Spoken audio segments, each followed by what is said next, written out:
The Edmonton Oilers lose to the Detroit Red Wings final score 4-2, if I'm not mistaken. Listen, I'm going to be upfront. I'm going to be honest with you guys. Look at my face. I am a tired man. I'm exhausted. I've had a long day. And after watching that game, I'm even more tired. The last thing I want to do is sit here and walk through this game goal by goal. I can't. I don't even have stats written down. I just figure I'll do it tomorrow. I'm just going to sit here. I'm going to give some general thoughts on this game and on the last game because of course I missed it. And then I'm going to go to bed. And boy, do I need to. Okay, so let's start with tonight and just get it out of the way. The Oilers lose their second game of the year. Wasted potential is the best way for me to describe this one. You see what they did in the third period, the momentum they built, and if you think, even if they play one of the first or second periods half like that, they probably win this game. I mean, they had a great third period. I guess you have to take solace in that. They had a lot of chances, a lot of momentum. They made Detroit work for it in the third. But notice how I keep saying in the third is when that happened. That team was god-awful in the first half of that game. I've been covering this team for this season and last. Not the largest sample size, but still a sizable one. That is probably one of the worst,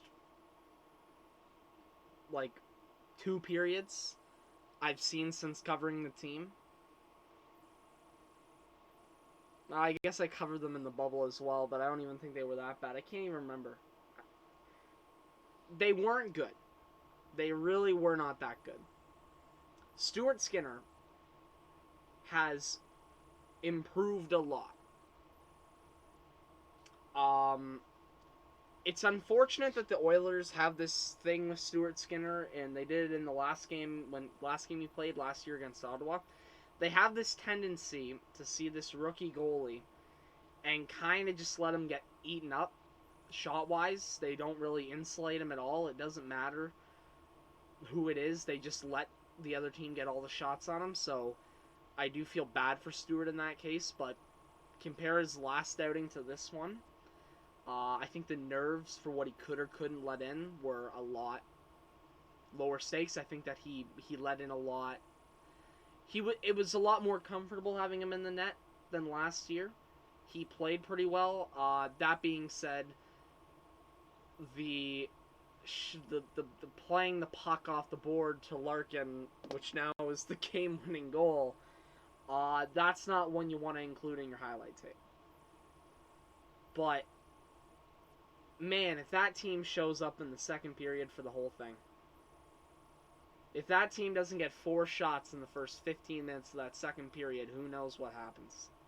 I don't know if they lose that game, but they did. They didn't do enough to win it. They lost the game.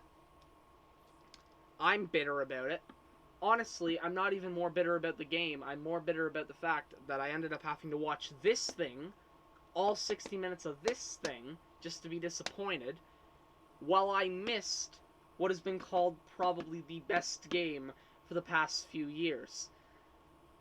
I think I'm bitter about that, but also at the same time I'm exhausted. All in all, you gotta play 60 minutes next time.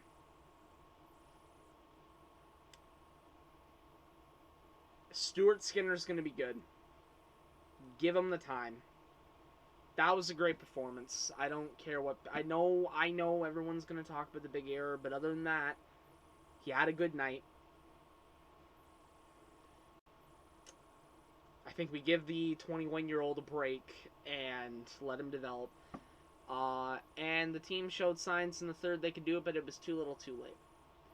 Now let's move on quickly to the game before that against New York, and I'm not going to talk a lot about it because if I'm being honest, I'm the worst person you can ask about it.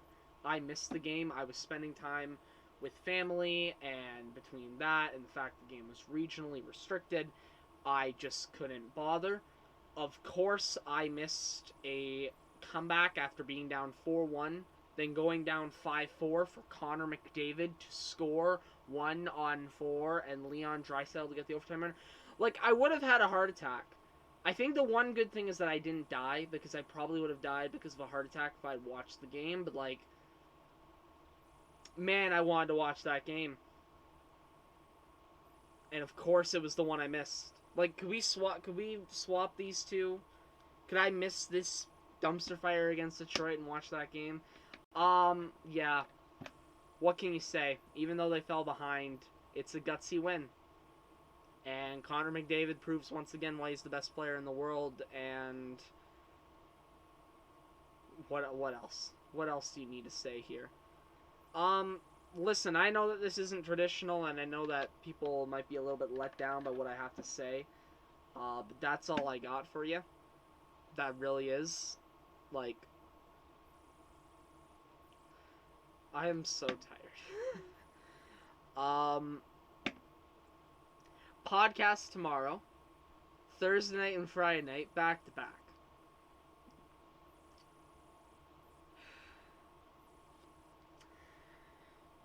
All in all,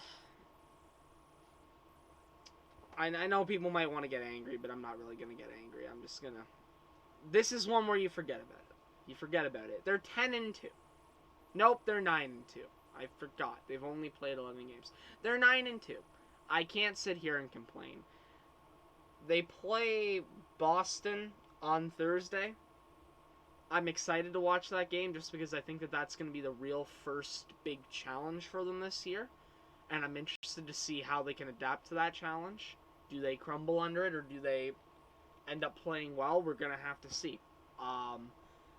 It's definitely going to be interesting to watch that, to see how they end up doing. But yeah, that's Thursday. Yeah, I'm sorry, like I said, I don't got stats for you. I don't got a goal walkthrough for you. I just have these thoughts that come to mind. I'm gonna go and sleep. I'm gonna go and sleep and relax and recuperate, and then tomorrow podcast. Thank you all for watching this one. I hope you enjoyed whatever this was. Please make sure to hit the like button. Subscribe if you can. I'll see you all. Whether you watch the podcast on Wednesday or whether you watch the next video on Thursday, I'll see you all then. Goodbye for now.